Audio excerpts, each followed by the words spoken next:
The rain came like punishment from the heavens. Cold, relentless, and unforgiving. Beyond the stone walls of the Valancourt estate, thunder rolled like a curse being spoken aloud. Inside, by the faint glow of a dying hearth, Lady Alara sat alone, her trembling hands still wrapped around the letter she should never have opened. It bore the seal of her late husband's brother, the Duke himself. A summons. Not one of affection, but of obligation. 3 months had passed since Lord Alan's death in the border wars. Yet his widow remained bound by the Valancourt name, an ornament of grief in a manner too large for her loneliness. She had expected to be cast away, sent to her family's remote lands, forgotten. Instead, the Duke demanded she remain, under his roof, under his watch. For propriety, he had said. For reputation. But whispers in the servants' quarters told a different story, that the Duke, once as cold as winter itself, had changed since her return. When she entered the grand hall that night, his eyes were already waiting for her. "Lady Alara," he greeted, voice low and firm. "You look unwell. Has the storm unsettled you?" She lifted her chin, though her heart raced. "I do not frighten so easily, your grace. But you might frighten the entire court, keeping a widow under your care." A flicker of something, amusement, maybe guilt, crossed his face. "Let them talk. I made a promise to my brother to protect you. I intend to keep it." She looked away. "He never asked you to keep me prisoner."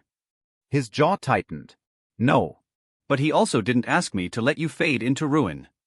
They stood there, bound by silence and unspoken longing. He was the man who had never smiled, who had ruled with an iron heart, and she, the woman whose laughter had once belonged to his brother. The servants said that before Alan, it had been Lucien, the Duke, who had loved her first. But duty had chosen otherwise. And now, duty had trapped them both. That night, thunder woke her again. Not from the storm, but from the nightmare. The same one that clawed through her sleep since Alan's death, the sound of his final cry, the image of blood seeping through his armor. She gasped awake, clutching her chest, tears wet on her cheeks. And then, a knock. "Alara," came his voice. "Are you awake?" She froze. "Yes, your grace, forgive me, I..." He entered before she could finish, his robe undone at the collar, eyes softened in concern. "You screamed," he said quietly. "The whole corridor heard you." "I'm fine." Her voice shook. "It was only a dream." Lucien stepped closer. The firelight played across his face, sharp features carved from years of command, yet his gaze now held something unbearably human. "You've been having these dreams for weeks. You're not fine." When he reached her bedside, she drew her blanket tighter. "I'll manage." He hesitated, as if every inch between them carried the weight of their vows, their losses, their forbidden truth. Then she whispered, barely audible, "Please don't go." The words shattered every promise he had made to himself. He sat beside her, his gloved hand trembling before he reached to take hers. "You know we cannot." "I know," she breathed. "But I cannot sleep alone tonight." The wind howled through the shutters. For a moment, time stood still. Then he pulled her gently into his arms, holding her as though she might break. He did not kiss her. He did not speak. He only held her, through every sob, through every tremor, until dawn light touched the curtains like mercy. And though they had sworn not to share a bed, they shared the night. In silence. In sorrow. In something dangerously close to love. The scandal began like all whispers do, behind doors that never stay closed. The servants spoke of how the Duke's candle burned late in the east wing. Of how the lady's window glowed until sunrise. But the truth was quieter. Their sin had no name, no proof, only glances that lingered too long, and silences that said too much. At breakfast, Lucien kept his gaze fixed on the ledger. Alara sipped her tea, though neither tasted a drop. Finally he spoke. "The council arrives tomorrow. They'll want to know your intentions." "My intentions?" she asked, brittle smile breaking. "You mean whether I plan to leave?" He nodded, unable to meet her eyes. "The court grows restless. They call you a distraction." Her voice trembled with fury. "And what do you call me, Lucien?" He flinched. "Don't." "Say it," she pressed, standing now. "You summoned me here. You held me when I broke. You look at me as if..." He rose sharply, chair scraping stone. "As if what?" "As if you love me," she whispered. The room froze. Outside, rain began to fall again, soft and cruel. Lucien turned away, every muscle in his body drawn tight. "Love is a luxury men like me cannot afford," he said at last. "I buried that word with my brother." Her voice cracked. And yet you keep me here. He closed his eyes, his hands curling into fists. Because letting you go would kill me. Silence. Then her tears fell, not for her lost husband, but for the man who would not let himself love her. That night, the castle hosted a masquerade, a cruel performance demanded by tradition. Gold masks, laughter echoing down halls that smelled of wine and deceit. Elara wore black, the color of defiance. Lucien, as host, wore silver. When they met amid the crowd, their eyes found each other instantly, despite the masks. You shouldn't be here, he murmured when he drew close.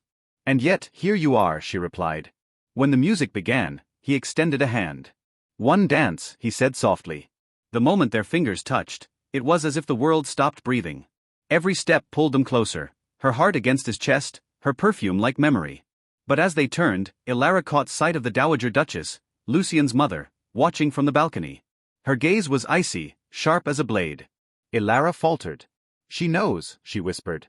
Lucien's jaw tightened. Let her. I'm tired of hiding ghosts. Lucien, if this ruins you. He stopped mid-step, hands gripping her waist. It already has. For a heartbeat, they forgot the world. Then the music ended. And the Duke's mother descended, her voice cutting through the crowd like steel. You dishonor your brother's memory, she hissed. She is not yours to keep. Elara froze. Every eye turned. Lucien did not flinch. Then perhaps neither was she his to take, he said coldly. The hall erupted. Nobles whispered. Masks turned. And by the time silence fell, Elara had fled, tears trailing down the marble stairs. She packed her things by candlelight. Every fold of her dress, every small trinket of Alan's, all reminders of the life that no longer fit her skin. The Duke's words echoed in her head, tangled with his mother's accusations. You dishonor your brother's memory. Because letting you go would kill me. She had become the nightmare between two brothers, the living wound neither could heal. When the knock came, she didn't turn. Don't, she said softly. You shouldn't be here. Lucien stepped inside anyway. His voice was quiet, heavy with regret. You were leaving without a word. What else could I do? She whispered. Stay and destroy what little of you remains unbroken. He came closer, eyes dark with desperation. Do you think I can live in this house knowing you're gone? Then let it haunt you, she said, tears spilling.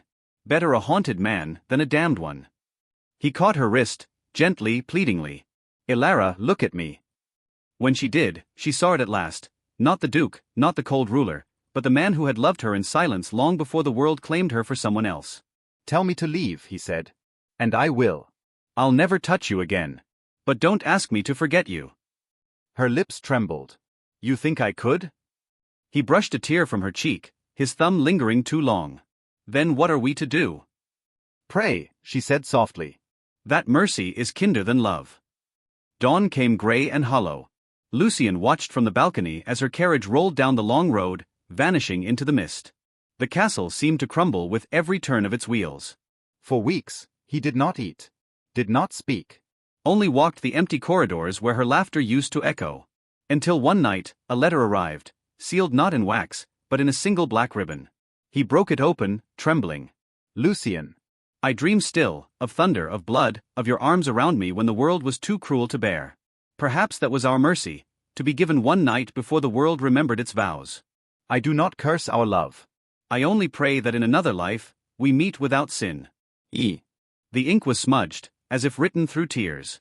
He pressed the page to his chest and sank to his knees before the dying fire.